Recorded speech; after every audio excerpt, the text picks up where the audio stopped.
yang bilang kalau sebaiknya RUU ini tidak dibahas secara buru-buru, Pak. Apakah Kompolnas juga setuju terkait pendapat itu, Pak? Ini tergantung efektivitas pembahasan.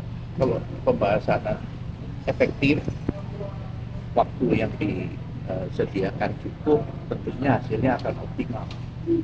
Tapi kalau tidak efektif, ya tentunya akan butuh waktu. Saya melihat cukup efektif. Tadi pasal demi pasal berjalan cukup lancar. Kami dari Kompolnas diundang dalam rangka pembahasan RUU Polri ini beberapa kali ya Pak. Kami hadir, kalau kami pas nggak hadir, Pak Yusuf juga hadir. Tentunya kami dalam kaitan ini mempelajari tentang draft yang sudah dibuat, kemudian juga mengikuti jalannya diskusi apa-apa yang diusulkan, apa-apa yang tentunya ada pihak yang tidak sependapat dan sebagainya. Nah, untuk perincian satu persatu tentunya itu nanti dari Diskut Polri lah yang akan menyampaikan. Dari Kompolnas sendiri, poin-poin apa yang disampaikan untuk kelanjutan RUU Polri? Kan di RUU yang tersebar kan ada mungkin penggalangan intelijen yang bisa disebut tumpang tinggi dengan BIN atau Pak. Seperti ada soal narasi kedaulatan nasional, soal penerjunan personel Polri di KBRI luar negeri, seperti apa dari Kompolnas itu bisa. Begini, jadi ada beberapa hal yang dalam diskusi ya kita sampaikan. Kami diskusi di internal Polri dulu tentunya dengan ya Polri, mendiskusikan tentang berbagai macam best practices tentang penanganan kasus-kasus lintas negara.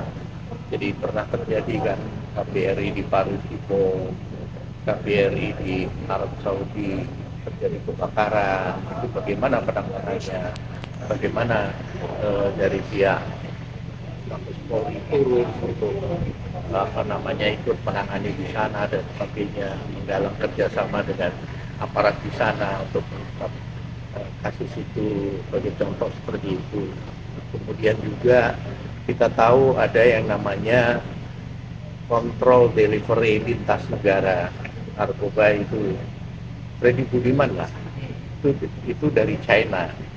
Kita sudah diinfokan ini akan ada kontainer masuk Indonesia berisi narkoba. Nah, dari informasi yang kita terima, kita pantau kontainer ini sampai masuk Indonesia, sampai ke tangan jaringannya Freddy Budiman.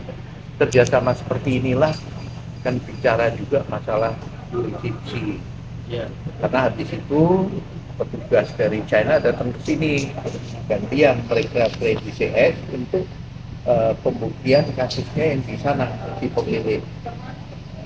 Contoh lagi kasus ketika penyanderaan BNI tahun 2000, saya negosiatornya, saya memimpin pembebasan dengan saya membuat uang kapten kapal yang disandra.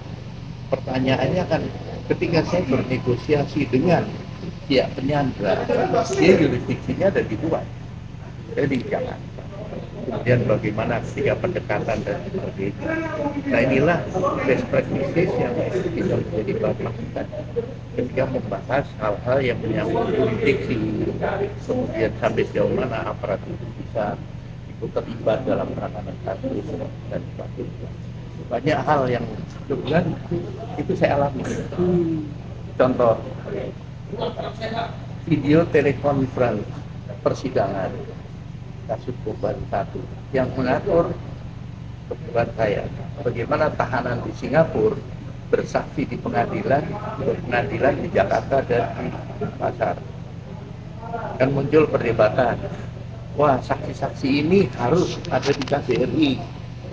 Karena perintah tempat nggak setuju, ini tahanan kami nggak boleh keluar dari jurisdiksi kami, maka dilaksanakanlah dari kantor kepolisian di sana ke pengadilan Indonesia.